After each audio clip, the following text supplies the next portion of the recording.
Halo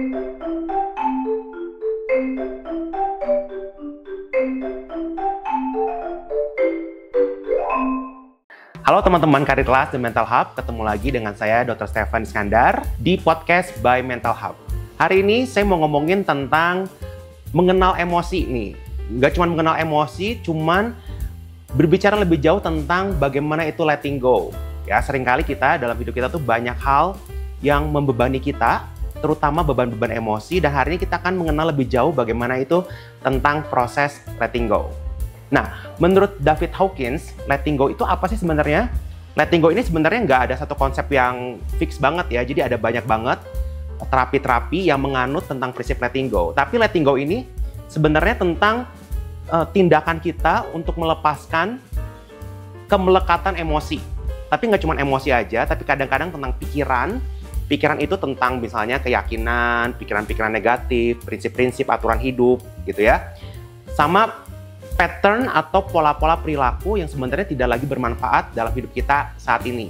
Nah, seringkali itu muncul dalam masa lalu, dalam perkembangan hidup kita, dan lain sebagainya. Dan begitu melekat sama kita, dan kadang kita nggak menyadari dan mempengaruhi kehidupan kita saat ini. Nah, hari ini kita akan menyadari atau memahami tentang prinsip letting go, terutama tentang emosi. Nah, untuk kita melepaskan emosi atau melet go emosi itu, sebenarnya hal pertama yang perlu kita pahami adalah menyadari emosi itu sendiri. Nah, kadang kita tuh bingung ya, emosi itu apa? Kadang emosi itu beberapa orang menghadapi emosi-emosi, terutama emosi-emosi yang tidak nyaman bagi dia ya. Karena menurut saya tidak ada emosi positif atau emosi negatif, semua punya perannya. Tapi kadang-kadang emosi yang membebani dia. Mereka kadang nggak mau istilahnya memeluk emosi itu, kadang mereka supres atau represi atau menekan, seperti udahlah diabaikan, kayaknya udahlah saya nggak mengalami emosi-emosi itu, ditekan dan saya sepertinya baik-baik saja, padahal mungkin banyak sekali emosi-emosi yang menumpuk. Nah, seringkali kita tuh nggak sadar dengan emosi-emosi dalam hidup kita karena seringkali pendekatannya nih, terutama emosi-emosi yang tidak nyaman untuk kita rasakan, kita biasanya represi atau supresi, menekan. Contohnya, ada keinginan perasaan sedih, karena sebenarnya perasaan sedih itu kita merasa tidak ada koneksi, kita tidak ada hubungan dengan orang lain, kita supres tuh ya, dan kita merasa baik-baik saja. Atau misalnya kita pendekatannya dengan ekspresi, kemarahan, kita nggak nyaman, pengen cepet-cepet marah itu segera diekspresikan, tapi mungkin dengan cara yang tidak sehat.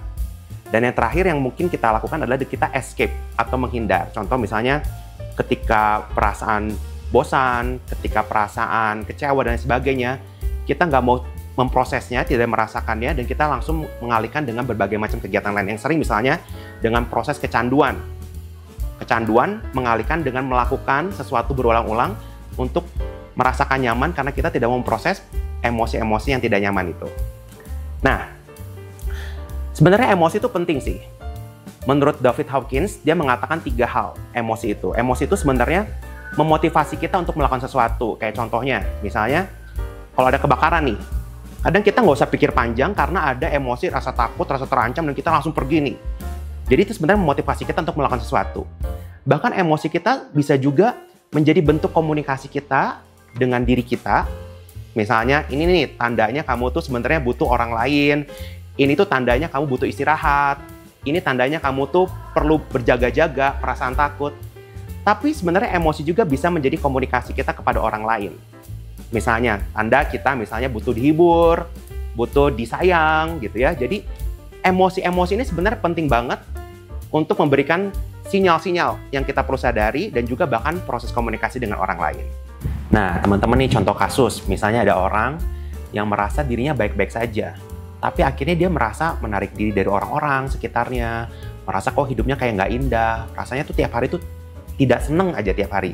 Nah, dia bingung, kenapa ya saya merasa seperti ini? Nah, mungkin orang itu tidak menyadari emosinya. Sebenarnya perasaan yang dia alami itu sebenarnya marah. Nah, saya akan kasih sedikit tips cara kita lebih mengenali emosi yang kita rasakan dengan proses yang namanya journaling ya. Nah, journaling itu kita bikin catatan dan apa saja sih yang kita perlu eksplor. Pertama, misalnya kata-kata yang kita ucapkan yang sebenarnya berkaitan dengan marah. Sebenarnya, misalnya nih, kesel ya, merasa terganggu, merasa risih, merasa kecewa, atau merasa pahit dengan kehidupan. Nah, sebenarnya ada kata-kata yang berkaitan dengan marah. Kita mungkin nggak bilang marah, karena kita bilang, percuma marah, nggak ada gunanya marah. Tapi sebenarnya kata-kata itu berkaitan dengan emosi marah. Kemudian kita juga dalam journaling bisa mencatat situasi-situasi yang men-trigger nih, yang memicu perasaan marah kita. Misalnya, ketika situasi tidak seperti yang kita harapkan, ekspektasi. Atau misalnya kita kehilangan sesuatu, misalnya kehilangan penghargaan ketika orang menghina kita, atau misalnya ketika ada orang-orang yang kita sayang atau diri kita diperlakukan dengan tidak baik. Itu biasanya memicu perasaan marah, bahkan marah yang sudah menumpuk bisa semakin meledak. Nah, kita coba journaling ya, catat ada ke situasi-situasi yang memicu hal itu. Kemudian, dalam situasi-situasi itu apa sih interpretasi yang muncul? Misalnya, interpretasi-interpretasi yang muncul berkaitan dengan emosi marah, misalnya kita merasa dan meyakini bahwa dia melakukan saya dengan tidak adil. Seharusnya dia tidak melakukan hal seperti itu sama saya.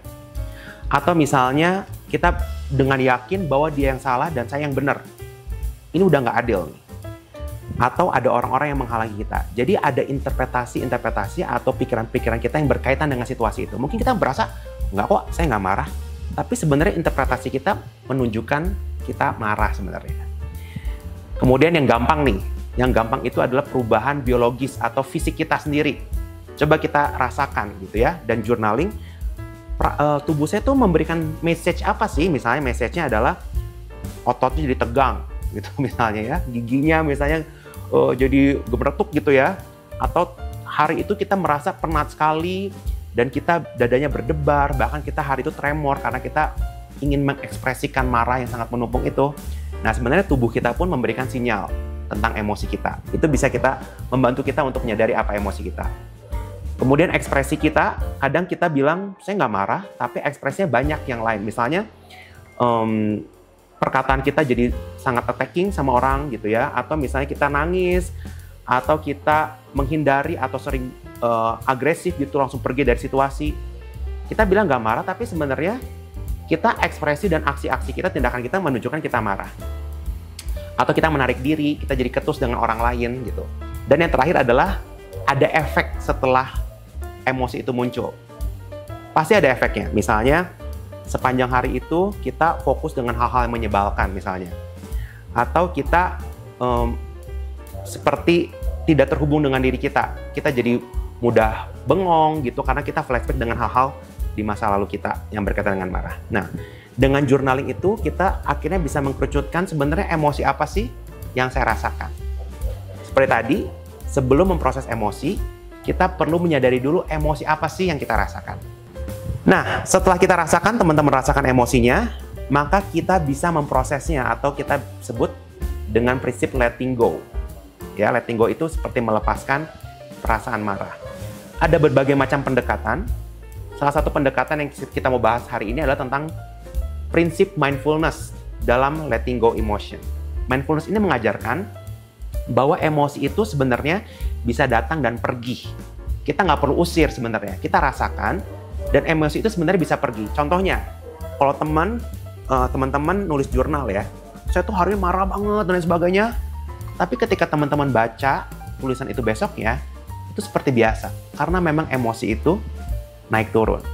Nah, cara kita letting go emotion adalah pertama tadi rasakan. Rasakannya, kita harus sadar banget apa sih perasaan saya. Oh, saya tuh merasa kecewa karena tadi peristiwa seperti ini, saya tuh marah dan sebagainya.